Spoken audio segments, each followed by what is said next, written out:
Why don't why don't we just go live right now and we'll have to touch upon this. Hi, I'm Obi. This is Ed, and we are drinking from the garden hose. As you just heard, we are recording. This will be the first episode we ever do with a rehearsal because we just recorded a wonderful episode and didn't hit record. That's me, trouble with technology. Remember, you can get us wherever you get your podcast, Spotify, Google Chromecast, Apple. But Ed, we're going to go right into it. We know what were the highlights from that episode, and the number one highlight was first I got to get something on my chest. This is the second time. This is the second time that we failed to record a Zoom. So we missed a week because we didn't realize it until like a week later, till like 2 days later. At least we recognized it like as we were signing off. We're like, oh shit, did we record that? That's the first thing. The second thing is our listeners should thank us. That yes, the charm is that we suck, but we just saved them. I think we're going to do this quick, condensed. I think they're probably going to get 20 minutes of their lives back. We're not going to get those 20 minutes back because we should be off to do whatever we're going to do. But we're going to go quick, condensed, quick hitters, highlights, so everyone can thank us later. All right, Obi, jump into it. Absolutely. So, Ed, you already know why I'm turning in my man card, but I went to Europe. I was told there was a lot of pickpockets as compared to here in the States. A lot of arguments online about whether that's true or not. But enough doubt that I went ahead and I bought a little shoulder harness man purse. Ed, what do we think? Well, the first time I saw it, which was about an hour ago, and now I'm still laughing. So for those of you who obviously can't see this video because it's a audio podcast, think of a fanny pack, but you wear it over your shoulder, over one shoulder, and it cuts across your chest, maybe cuts between your boobs, depending on how big you are. And this guy Obi here, he's wearing this thing, and he thought it was cool to protect his wallet. And yes, you lose your man card, Obi, without a doubt. And the other thing you would lose your man card over, and I think you would try to wear them, is capris. You're in Europe, capris are a thing, and you wore like a man purse. It's like almost you're bald, so you can't have a man bun, but it's like you would have the perfect European outlook or outfit. You'd have a man bun, this little shoulder thing, and capris. Now, Ed, that's a step too short for me with the capris. I cannot pull off a capri. I've seen what a capri looks like. My legs and capris, I don't think they would match at all. At all. Wouldn't even try it. Wouldn't even try them on to try it. I'm not Dwayne Wade. I can't do a capri. So Obi, I'm happy to hear that. Proud of you, even though you're wearing that shoulder harness. But as you say, it's not just your legs that can't pull off capris. There's not a guy listening to this podcast that should try to pull off. So Obi, I know you're over there in Europe, and this is a question I ask everybody, and I know you don't drink beer, but I just got to know, in France, because you were in France and London, is the beer warm or cold? Well, I resisted all urges to stick my finger in anybody else's beer to test that for you. And I don't know whether the beer was cold or not. I didn't see anyone with a sweaty glass, but I didn't see people leaving their glasses of beer around for too long either. Most people, when they got their drink, they were done by the time the meal got there. So I don't know. What I will tell you is that I went to Prague 2 years ago. The beer was cold. It was not warm beer. So I think maybe in the English pub it's warm, but I think in the streets of France and specifically Paris, it is not warm. That is my guess. Okay, I am a little disappointed. You're a rude American. I think you could have stuck your finger in their beer. Yeah. Just Just say, hey, you. Just let me test that. I need to know. And then play dumb, like no, voulez-vous le français? You just say shit like that. Yeah. And then run. Or pretend I have a completely different country. But if you ran, what are they going to do? Get on their little moped and chase you? I mean, come on. Oh, those guys all have little electric scooters. They'll catch right up to you. When I was growing up, man, people did not want to be seen riding mopeds. But now you go to Europe, everyone has them, right? Yeah, the mopeds and the electric scooters. Those little like Lime scooters are Oh, yeah, the ones you everywhere. can rent, like when you go to like these other cities, you can rent them for like $1 a minute. Yes, yes, they are all over the place. And electric bikes. Did you try any of the electric scooters or bikes? Not on this trip. I did play with an electric scooter once in Baltimore, but not, it was fun, but not, you didn't use it for actual transportation, just use it to scoot around and see what it was like. Nice, nice. Yeah. So Obi, we talked about your flight over there, trying to sleep and getting woken up, All and the then time. and then you had to splurge for the business class. Yes, on the way back, we used the points and went business class, and that was well worth the points. If you have to do a flight that's more than 4 hours and you have the wherewithal to do it, do business class. They treat you very well, which was ridiculous. Didn't even care about that. I was happy just with the nice chair and lie back. But before the flight starts, they come up to Mr. Spencer. These are our three choices of meals. Which would you like? And then they serve the meal like a three-course meal.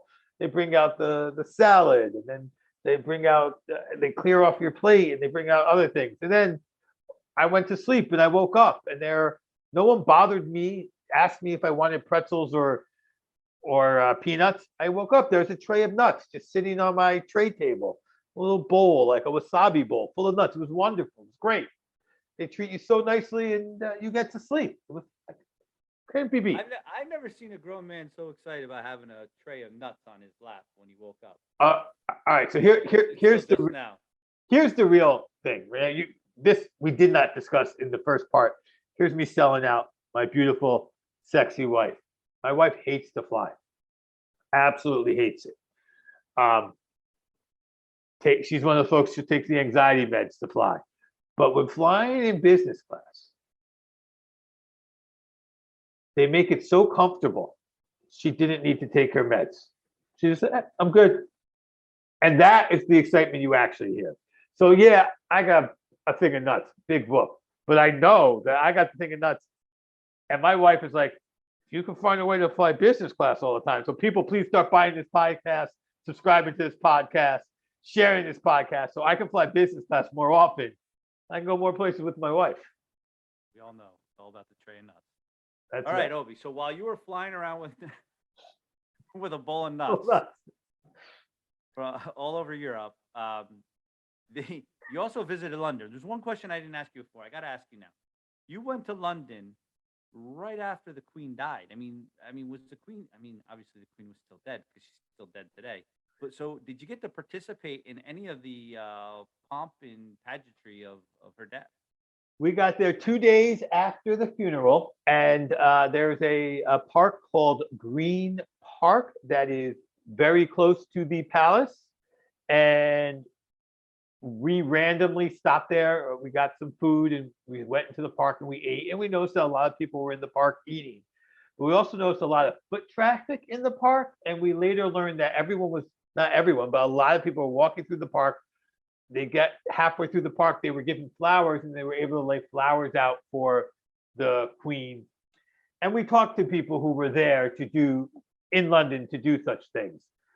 So there was definitely a extra energy around the city. You could tell there was extra traffic, but it wasn't like any sadness. It didn't feel like sad, just extra people there who usually probably don't vacation that time of year to London. So maybe you were surrounded by a bunch of Irish people.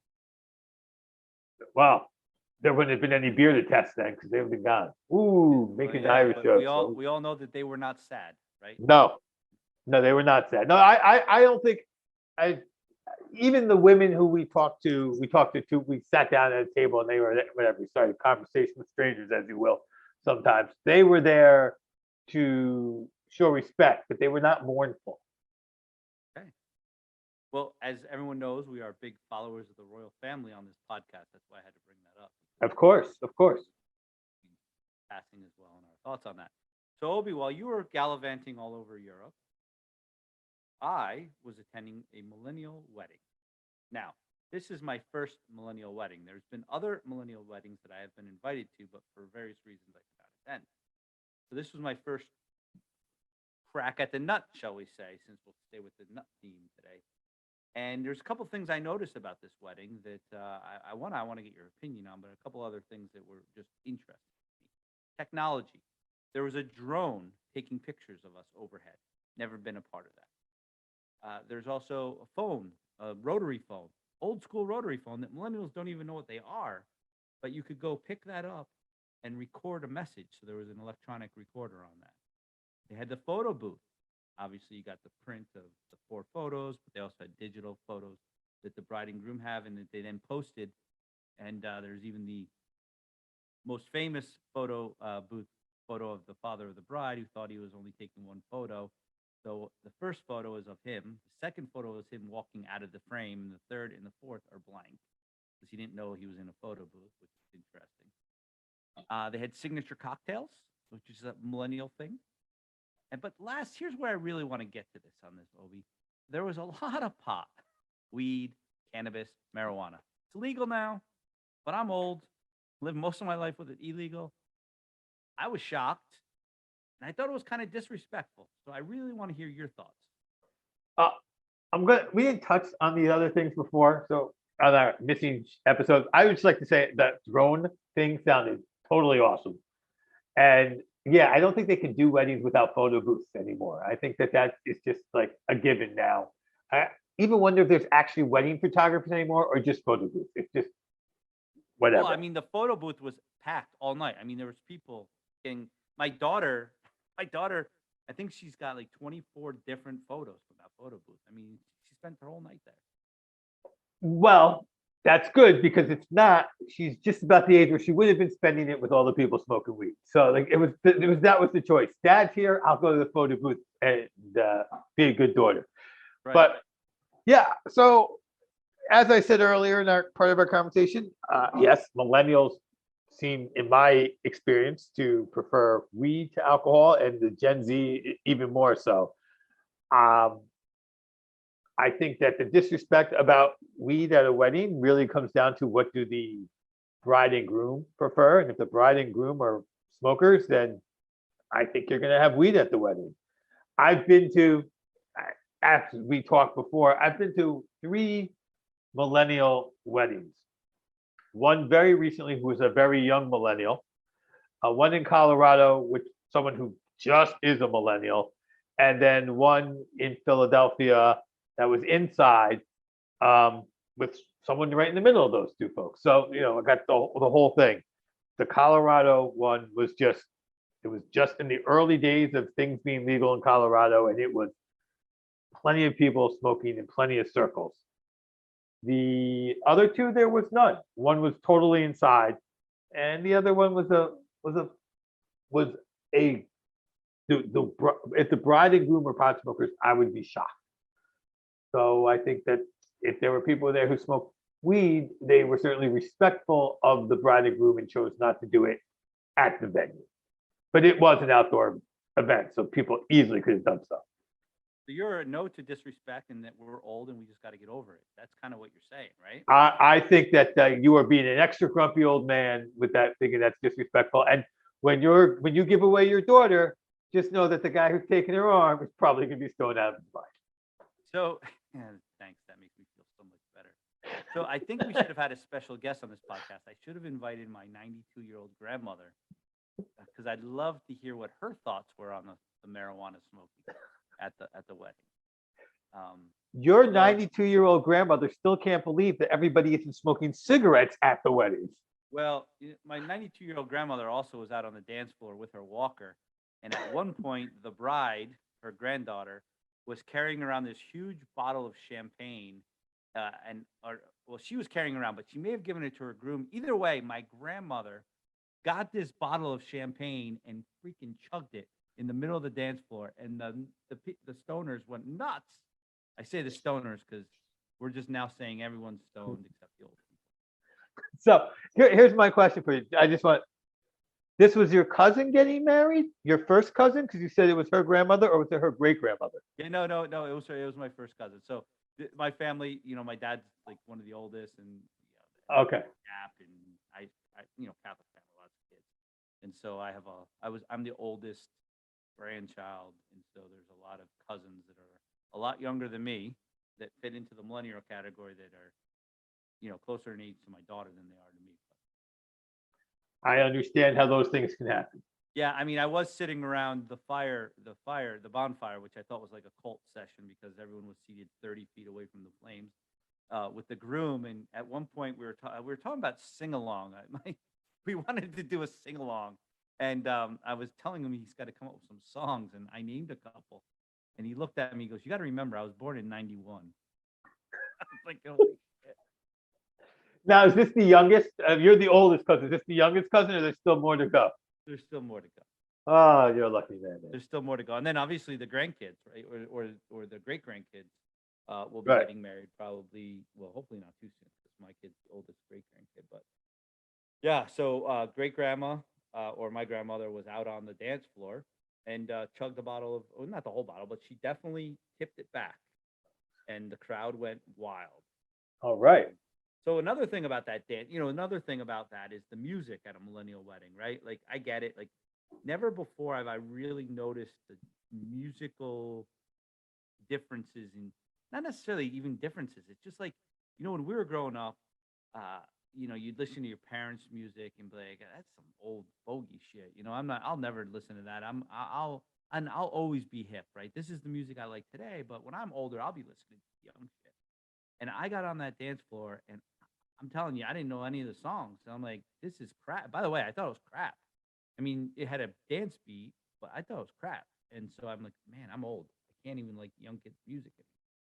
Yeah, that is a failing of yours. I've noticed that you have not been able to absorb any of the young kids' music. I mean, I'm not going to say I'm hip, but I think I like enough of it to, like, when I was at that party, there was definitely songs that were being played. When I was at any of the weddings that we just mentioned, there were songs that were being played that were released in the last 5 years that I certainly knew and knew well.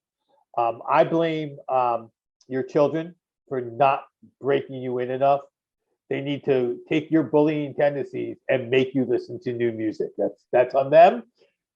When you're snoring in a hotel during the basketball games, you need to like blare some music. So, I'm glad you brought that up because I got to go there in a second. But the reason I don't know my kids' music is they're always listening to their headphones, so I never hear it.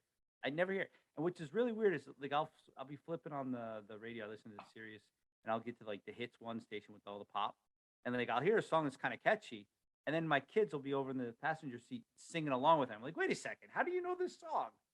And they look at me like, "Because you're old, Dad. It's been out for like 2 years." So, but at one, so on the dance, I got to touch on the dancing and I got to touch on the snoring. So at one point, Nirvana came on. So now Nirvana, I guess, must have been played because it came out in the year the bride and the groom were born in '91, but it was some kind of house mix, so they didn't even play the whole song. It was always just the, I know, I know, I know, well, the lights out, just the chorus, right? But I was out there, and how did we dance back in the '90s? You just jumped up, straight and down. So that's what I was doing, and impressed my wife with my hops. But I had to ice my knee for like 3 days afterwards, Obi. I hurt my knee dancing at a wedding. You're old, but had you listened to the millennials, they probably would have prescribed some CBD oil to help you with that knee. That's right. Or they would have just let me take a straight hit. So the snoring, and you think CBD oil can fix snoring? Because really interesting. This was a weekend wedding, had to get a hotel for 2 nights. And both nights, my older daughter refused to sleep she stayed at her grandparents because it was close to the venue. So she's like, "Grandma, can I stay with you guys tonight? My dad's snoring." So she didn't even stay with me. Refused to. And by the way, after the wedding, I was a mess. It was probably good that she wasn't there. And I don't mean I was a mess from, being drunk. I'm just old. So I'm sure I was snoring. I had indigestion like you wouldn't believe. So I was making noise. Like my daughter thinks I swallow too loud, or smack my lip, whatever, right? So I can guarantee you I was making noises after the wedding. So she made a good choice, drove my parents home, and slept at their house that night. She is wise. Now she left her sister behind to deal with your noises. Yeah, yeah, Good on her. Good on her.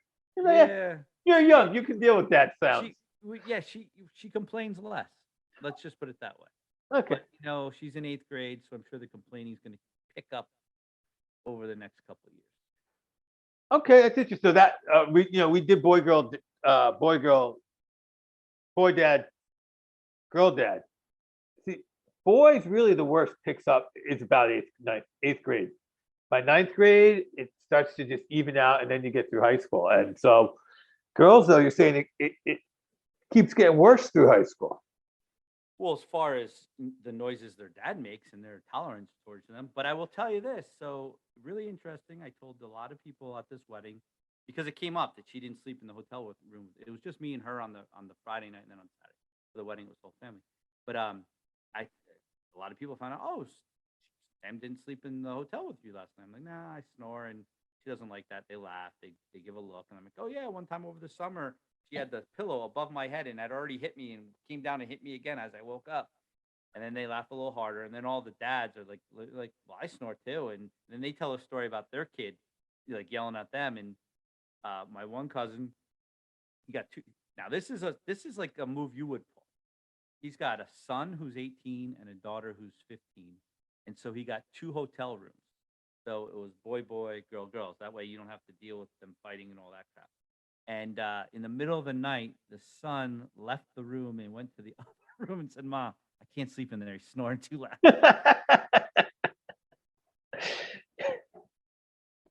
So then, but this is funny. So then she's like, okay, the mom gets up, gets into bed with her daughter because they had their own beds, right? Because they were living large. Gets into bed with the daughter, so the son sleeps down. Then she says she wakes up a little later and he's gone. And then in the morning she finds out that the reason he left is because she was snoring. Well, so at the end of the day, we're all old, we all snore, and kids just got to get over it and deal Yeah. with it because they're going to be the same way. That's right. That's right. They're definitely going to be snoring someday. So just let it go. Let it be. I think we wanted to do a quick episode. I Right. think we hit it. definitely hit it.